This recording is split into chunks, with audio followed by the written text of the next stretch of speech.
When March rolls around, fans are excited to watch their favorite baseball teams take the field, and it also gives them the chance to create their own fantasy team, that is. But during baseball season, the Arizona Diamondbacks may not have enough time to create their own fantasy team, but once football season rolls around, that's a different story. Fantasy baseball we don't really tend to dive into.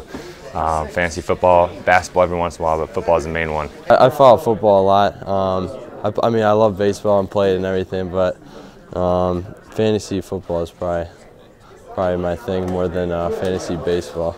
D-backs players set up a 12-man fantasy football league last season, and as you can imagine, playing with professional athletes can get pretty competitive. I actually don't know who won because my team was so bad I stopped even keeping track of it. So I had a few season-ending injuries on my team, so yeah, not a good year for me. Last year was a disappointing year. I lost in the championship, but usually every year, with the year before, Huddy and I were GMs, in this league, and we got dead last, and it hurt. And the question I was dying to ask: if you played fantasy baseball, would you draft yourself? I'd like to say I would. Yeah, I would.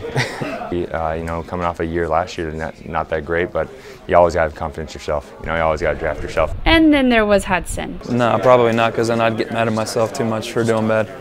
While they may not agree on drafting themselves, they all agreed their friends better put them on their team. You got to, especially being a friend. A friend's got to pick up a friend. I think most of my friends, they probably would draft me. I think they probably do, just to tell me that they do, and then they give me a hard time if I don't do well.